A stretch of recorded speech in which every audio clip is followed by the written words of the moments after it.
every game, not to think too much, try to make the right plays, play smart, no turnovers, try to rebound as much as I can for my team. I know you take it to the rim a lot, draw a lot of contact. Is there anything you can do to finish, I guess, plays? I know that you take it there a lot, and I'm sure it's something you're kind of working on. I say in the first half I was trying to go around people too much. In the second half I was just actually getting to the basket and just laying it up or dunking it. Is there anything that you guys as a team can learn from a blowout win like this? Just to not take any game lightly. We don't prepare for teams any different them than we played Iowa State. So every game is the same game.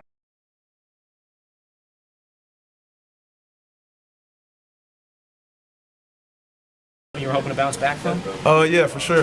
I just want to come back and finish strong and just come back and just play better the next game, just move on.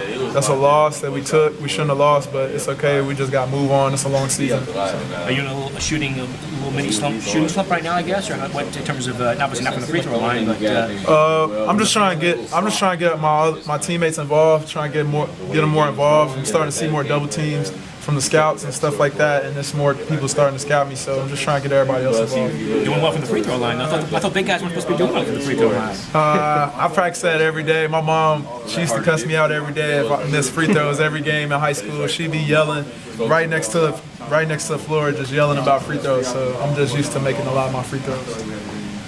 As a team, what do you think you guys can learn from a blowout win kind of like this? Really, we just try to focus on us. In games like this, we're playing ourselves, trying to get better at the things we're not good at, and trying to get better defensively, pressure the ball more, work on our ball screen coverages, and just be everywhere we're supposed to be on the floor. How important was it to get off to a good start? You guys kind of took control of the game right from the very beginning. Didn't give them a chance. That just goes along with how hard we play. We have people that in there that's playing hard enough that we could go out 22-2. But if people not playing hard all the time, everybody's motor's not going, then we'll be in the game with them for a long time, and then we'll take over the second half. So. I know you talked about getting your teammates a little bit more involved. You have 8 games on film now. What are you trying to do, kind of in a bigger picture to change your game to kind of adjust to all the tape that people have on you? Just getting people involved. Try to just let the game come to me, slow down, make my moves, read the double teams better. And that just comes with watching film with my coaches and getting better every day, and trying to just see myself on film and how I'm playing. So.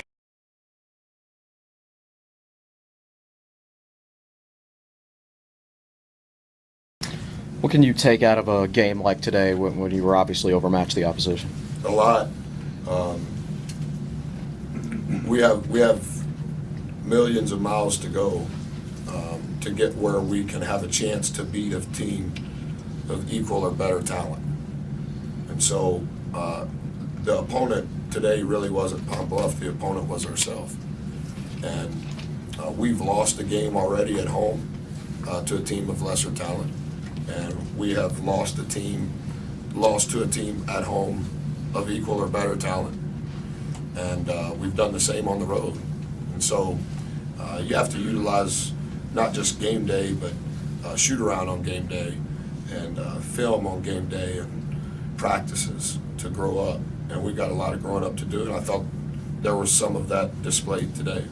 You took 40 free throw attempts today, and of course that you've been one of the nation's leaders in that, this year. Did you have a hunch going into the year that was going to be a big weapon in your arsenal, I guess, or is that just kind of unfolded? I think that's how I coach. Honestly, I think that's how I recruit.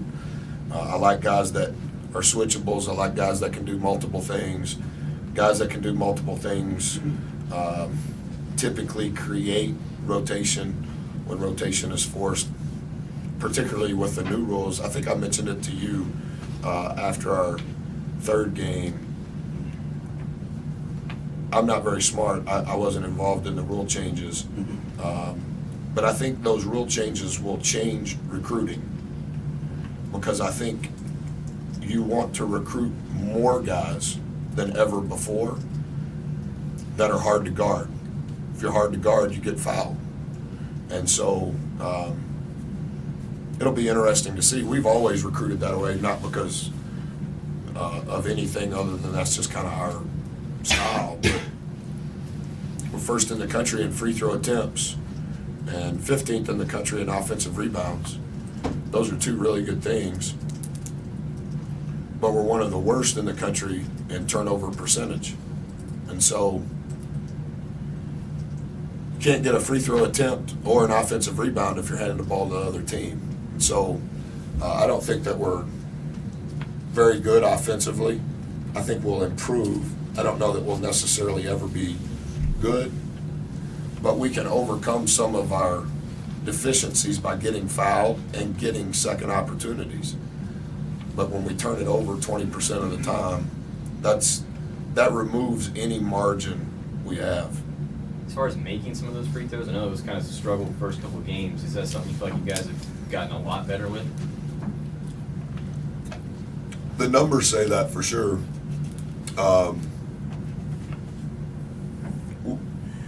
We want to, whiteboard stats, we want to make 22 free throws at 72.5%. That's one of the 9 things that we make our kids learn about every day following a game day. We'll do that again tomorrow. So those numbers are really good today. And they have improved, as you said. Are you taking more trips to the free throw line this year because of the new rules, or because you have more of those kind of guys on the court this year, or both? I think it's both. You can probably look up the numbers. All the people that were involved in the rule changes are trying to make sure that guys like you realize that they were the smartest group. So they show all those numbers on we're scoring more and there are more possessions, which I think we all deducted that prior to the season ever starting. I also think that there are more fouls called, which means eventually there are more free throws shot per game. And so I do think it's a combination of the two. Did you feel you guys were more engaged on defense than you on this time than you were on Tuesday, I guess? Which you can tell? Yes. I know you don't get caught up in who starts, but you moved Jalen into the starting lineup today and paid off pretty well. I said this before we went to Cancun last year. Jay's the most talented player on our team, and I believe that today. The thing that Jalen has had to grow to figure out is how hard your motor has to run in order for your talent to be revealed. And he's the kid that you want your daughter to marry. He's the kid that you want to bring home for Thanksgiving. But he hasn't always been the kid that you want fighting for you in a game. But I think he's realizing you can do both. And he's very smart, very conscientious about everything. And he's starting to figure out all of the things that we're asking of him. I'm really proud of him.